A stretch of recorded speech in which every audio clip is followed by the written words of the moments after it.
അൻവർ പാലേരി കൂടി ചേരുന്നുണ്ട് ദോഹയിൽ നിന്ന്. അൻവർ, ഒട്ടും പ്രതീക്ഷിച്ചതല്ല, ബഹ്റൈൻ അടക്കം മുൻകരുതൽ നിർദ്ദേശങ്ങൾ, ജാഗ്രതാ നിർദ്ദേശങ്ങൾ പൗരന്മാർക്ക് നൽകിയപ്പോഴും ഖത്തർ അത്തരമൊരു നടപടിയിലേക്ക് കടന്നിരുന്നില്ല. ഏറ്റവും ഒടുവിൽ വർക്ക് ഫ്രം ഹോം അത് പിൻവലിക്കുകയും ചെയ്തിരുന്നു. ഇപ്പോൾ പൊടുന്നനെ ഒരു ആക്രമണം ഉണ്ടാകുമ്പോൾ അതും അൽ ഉദൈദ് എന്ന വ്യോമസേനാ താവളത്തിലേക്കാണ്, US-ന്റെ എയർബേസിലേക്കാണ് ഈ ആക്രമണം നടന്നതെന്ന് മനസ്സിലാക്കുന്നു. അത് ലക്ഷ്യമാക്കിയാണ് ഈ ഡ്രോണുകൾ വന്നതെന്ന് മനസ്സിലാക്കുന്നു. ഈ പ്രദേശം, അതിന് ചുറ്റുമുള്ള മേഖലകൾ, നമ്മൾ പ്രവാസികൾ അടക്കമുള്ളവർക്ക് എത്രത്തോളം ആശങ്കയുണ്ട്, ഒപ്പം എത്രത്തോളം ജാഗ്രത പുലർത്തുന്നു? ഗൂഗിൾ, ആദ്യം ഒരു കാര്യം പറയാം. വർക്ക് ഫ്രം ഹോം ഉണ്ടായിരുന്നത് ബഹ്റൈനിലാണ്. അത് ഇന്ന് അവർ പിൻവലിച്ചിരുന്നു. ഖത്തറിനെ സംബന്ധിച്ചിടത്തോളം വളരെ സുരക്ഷിതമാണ് എന്നുള്ള രീതിയിൽ തന്നെയാണ് ഇപ്പോഴും ആളുകൾ നിൽക്കുന്നത്. ഇതിനിടയിൽ ഇന്ന് വൈകിട്ട് 7:30 ആകാശത്ത് വലിയ രീതിയിലുള്ള, നമ്മുടെ ഓഫീസ് നിൽക്കുന്ന കെട്ടിടത്തിന് മുകളിൽ പോലും വലിയ തരത്തിലുള്ള സ്ഫോടന ശബ്ദം കേൾക്കുന്നു. അത് ആകാശത്താണ് സ്ഫോടനം നടക്കുന്നത്.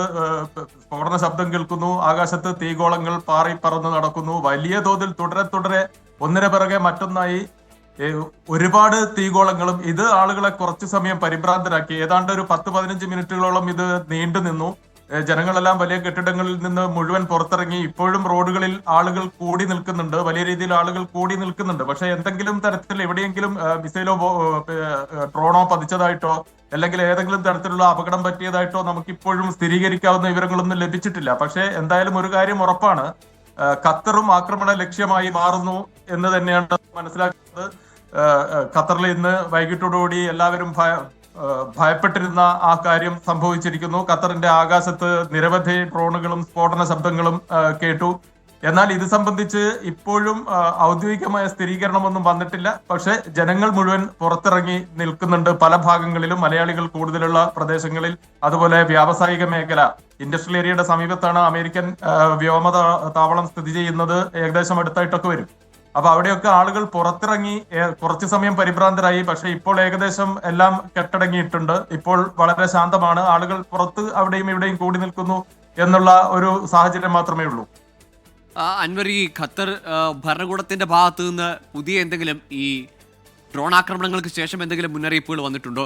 മാത്രമല്ല, ഈ ബങ്കറുകൾ പോലെയുള്ള സുരക്ഷിത സംവിധാനങ്ങൾ, അങ്ങനെയുള്ള സജ്ജീകരണങ്ങളോ തയ്യാറെടുപ്പുകളോ ഖത്തറിലുണ്ടോ? അങ്ങനെ ഗോകുൽ, ഇതുവരെ അത്തരം വിവരങ്ങളൊന്നും വന്നിട്ടില്ല. കാരണം ഈ ആക്രമണം എന്ന് നമുക്ക് വിളിക്കാൻ പറ്റുമോ എന്നറിയില്ല. ആകാശത്ത് ഇത്തരത്തിലുള്ള സ്ഫോടന ശബ്ദങ്ങളും ഈ ഡ്രോണുകളോ അല്ലെങ്കിൽ അത്തരത്തിലുള്ള കാഴ്ചകളും തീഗോളങ്ങളും കണ്ടു എന്നല്ലാതെ വേറെ തരത്തിലുള്ള സുരക്ഷാ നിർദ്ദേശങ്ങളൊന്നും ഇതുവരെ വന്നിട്ടില്ല. ഇന്ത്യൻ എംബസി മാത്രം ആളുകളോട്, ഇന്ത്യക്കാരോട് സുരക്ഷിതമായ സ്ഥാനങ്ങളിലേക്ക് മാറാൻ പറഞ്ഞിട്ടുണ്ട് എന്നതൊഴിച്ചാൽ എനിക്ക് തോന്നുന്നത് ഇതൊരു പക്ഷേ ഒരു ട്രയൽ രീതിയിലോ അങ്ങനെ എന്തെങ്കിലും ആയിരിക്കാനാണ് സാധ്യത. ഇതിപ്പോൾ ആര്, എവിടെ നിന്ന്, എങ്ങനെ ആക്രമണം ഉണ്ടായി എന്നൊന്നും നമുക്കിപ്പോഴും സ്ഥിരീകരിച്ച് പറയാൻ കഴിയുന്ന സാഹചര്യമല്ല ഗോകുൽ. അതുകൊണ്ട് തന്നെ ഇനി കാത്തിരിക്കണം. നമ്മൾ ഇതിന്റെ പുതിയ അപ്ഡേറ്റ്സുകൾക്കും എന്താണ് വിവരങ്ങൾ, എന്താണ് സംഭവിച്ചത് എന്നതിനെ കുറിച്ചൊക്കെ കൃത്യമായ വിവരങ്ങൾ ഇപ്പോൾ നമുക്ക് സ്ഥിരീകരിച്ചൊന്നും പറയാൻ കഴിയില്ല. പക്ഷേ ഇത്രയും സമയം ഏകദേശം ഒരു 10-15 മിനിറ്റോളം ആകാശം വളരെ സംഘർഷഭരിതമായിരുന്നു.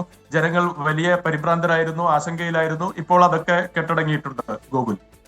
ഏതായാലും ഇറാൻ റവല്യൂഷണറി ഗാർഡിന്റെ കൺഫർമേഷൻ ഉണ്ടാകുന്നുവെന്നാണ് അൽ ജസീറ റിപ്പോർട്ട് ചെയ്യുന്നത്. അത് അമേരിക്കയുടെ അൽ ഉദൈദ് എയർബേസിൽ ഖത്തറിലേക്കാണ് ലക്ഷ്യമിട്ടത് അവരുടെ ആക്രമണം എന്ന് ഇറാൻ റവല്യൂഷണറി ഗാർഡ് തന്നെ കൺഫേം ചെയ്യുന്നുണ്ട്. ഒപ്പം തന്നെ US-ന്റെയും UK എംബസിയും ഒക്കെ ഖത്തറിലുള്ള തങ്ങളുടെ പൗരന്മാർക്ക് സുരക്ഷിതമായ ഇടങ്ങളിലേക്ക് മാറണം എന്ന നിർദ്ദേശം നൽകിയിട്ടുണ്ട്. ഇപ്പോൾ ഏതായാലും ഖത്തറിലൊരു പരിഭ്രാന്തിയുടെ സാഹചര്യം ഉണ്ടായിട്ടുണ്ട്. ഈ ആകാശത്ത് ഇത്തരം പൊട്ടിത്തെറി നടക്കുന്നു, ഡ്രോണുകൾ പറന്നെത്തുന്നു. ആ സാഹചര്യം നേരിയ തോതിലെങ്കിലും പരിഭ്രാന്തി ഉണ്ടാക്കുന്നുണ്ട്. നിലവിൽ ഇപ്പോൾ അങ്ങനെ ഏതെങ്കിലും ഒരു ആക്റ്റീവായ അറ്റാക്ക് അവിടെ നടക്കുന്നില്ല എങ്കിൽ പോലും US സൈനിക താവളങ്ങൾ മുമ്പ് അൻവർ പാലേരി സൂചിപ്പിച്ചതുപോലെ വ്യവസായ മേഖലയോട് അടുത്ത് തന്നെയാണ്. അതൊക്കെ തന്നെയും ആശങ്ക ഉണ്ടാക്കുന്നുണ്ട്. അൻവർ, നമ്മൾ മുമ്പ് സൂചിപ്പിച്ചത് അല്ലെങ്കിൽ പ്രതീക്ഷിച്ചിരുന്ന ഹോർമൂസ് കടലിടുക്ക് അടയ്ക്കുന്നു അല്ലെങ്കിൽ അത്തരത്തിലൊരു സമ്മർദ്ദത്തിലേക്ക് ഇറാൻ പോകുമെന്നാണ്. പക്ഷേ അത്തരം വിവരങ്ങൾ പുറത്തു വരുമ്പോൾ ഈ ഹോർമൂസ് കടലിടുക്ക് അടയ്ക്കാൻ പോകുന്നു എന്ന ഇറാന്റെ ഭീഷണിക്ക് മുന്നിലും പ്രത്യേകിച്ച് പ്രതികരണങ്ങളൊന്നുമില്ല. പകരം കണ്ടത് ലെബനനിലേക്ക് ഇസ്രായേലിന്റെ ആക്രമണമാണ്. അങ്ങനെ തുടർന്നും ആക്രമണങ്ങൾ പല ഭാഗത്തേക്കും, ഫോർദോ ആണവ നിലയത്തിലേക്ക് ഇന്ന് വീണ്ടും ആക്രമണം ഉണ്ടാകുന്നു. അങ്ങനെ തുടർച്ചയായ ആക്രമണങ്ങൾ നേരിടുമ്പോൾ അടുത്തൊരു സമ്മർദ്ദതന്ത്രമായാണോ ഈ 19 കേന്ദ്രങ്ങൾ, സൈനിക കേന്ദ്രങ്ങളുള്ള അമേരിക്കയുടെ ഏതെങ്കിലുമൊക്കെ താവളങ്ങളിലേക്കുള്ള ഈ ആക്രമണം? ഗോകുൽ അങ്ങനെ തന്നെ മനസ്സിലാക്കേണ്ടി വരും. അതായത് നിങ്ങൾ ആക്രമണം തുടർന്നാൽ ഞങ്ങൾ ഇസ്രായേലിൽ മാത്രമായിരിക്കില്ല തിരിച്ചടിക്കുക, പകരം അമേരിക്കയുടെ വ്യോമതാവളങ്ങളുള്ള വിവിധ രാജ്യങ്ങൾ എവിടെയായാലും അവിടെയൊക്കെ തിരിച്ചടിക്കാൻ ഞങ്ങൾക്ക് കഴിയും എന്നുള്ള ഒരു സൂചന നൽകാനായിരിക്കണം ഇതിലൂടെ ഉദ്ദേശിച്ചിട്ടുണ്ടാവുക എന്ന് വേണം മനസ്സിലാക്കാൻ ഇപ്പോഴത്തെ സാഹചര്യത്തിൽ.